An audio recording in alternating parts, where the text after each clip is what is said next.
Gary, this could be the best second round of racing ever in the sport of monster trucks. The far lane, the Dodge, barefoot. He gets into this thing, but he didn't get in here easy. The Pontoon Beach, Illinois, had to beat another Dodge in the first round. Now, of all the luck of the draws of the pairings, these two bad boy Dodges go against each other. Back and forth, new truck close to it. Schaefer and the tried and true Bouncer. Look at that. Yeah, it was too bad that the first round for the two Dodge products side by side, but as you indicate, through qualifying, that was the luck of the pairing. Now we take a look at Gary Porter in the Carolina Crusher. Gary pulls alongside the stage next to Barefoot and Fred Schaefer. Both drivers have finished their dry hops. A lot of drag racing coming over to this sport as far as the technology. They're clearing their track out. First jump looks good. No man's land. You call it. I can't. No, I can't. I can't from up here. We'll wait for the official word. And the official word is the Carolina Crusher. Oh, that had to be by inches. Boy, the finish line in a monster truck is 6 feet in the air, and you just saw why. Put it on the ground and it flown over. The fans were watching. They don't have the luxury of having an instant replay.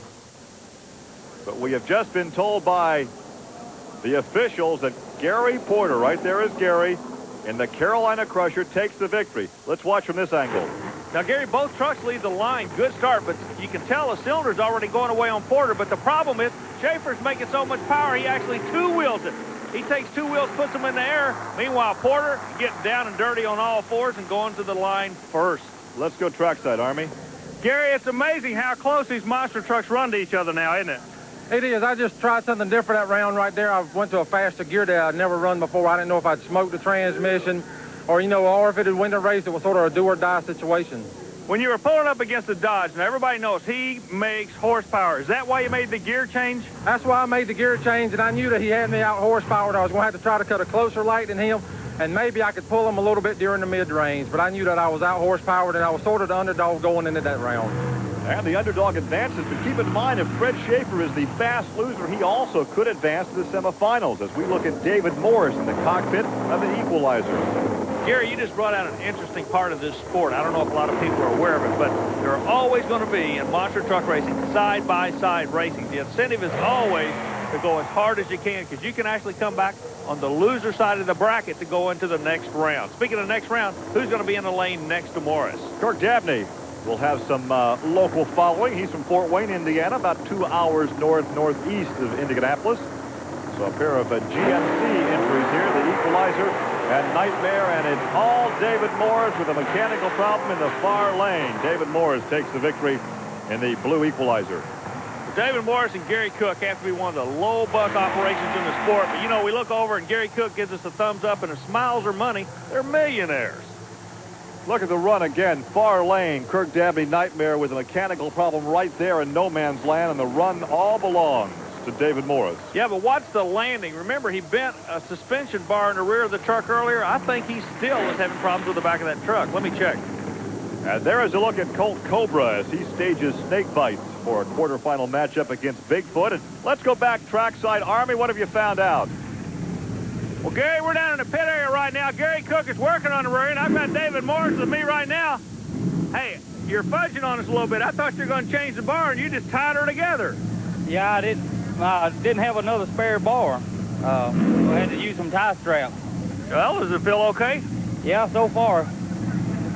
Well, Army, I'm not sure how secure I would feel with that suspension strapped together like that, but obviously David Morris has advanced, and he will be in the semifinals and equalizer as we look at Bob and Marilyn Chandler's Bigfoot 10. And this is Andy Brass out of St. Louis, Missouri. Now, he's going to be going up against his arch rival. Yeah, I'm saying it and I mean it, because the other truck in the far lane, Snakebite, was built for one reason, to beat Bigfoot. Hey, look, Colt Cobra does not have his mask on. Can we zoom in there? Darn, we didn't get him. He got away from us. Well, it's for real, believe me, because Cobra would love nothing better than to thump Bigfoot this close to home.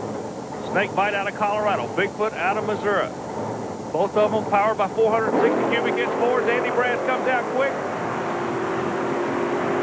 And Andy Brass won it in the no man's land. And once again, that chassis works so well. The truck settles down. He's back on the throttle sooner to get the horsepower to the ground. Exactly. He won it in no man's land. Exactly. And also what causes that is the balance of the truck. This truck was built on a computer.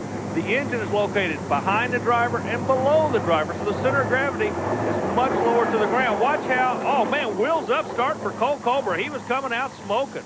But Andy Brass settles. And see how much Colt Cobra is bouncing over there in no man's land by a fender. The big blue Ford takes the victory here at the Indiana State Fairgrounds in my hometown, Indianapolis. We're coming back with the semifinals.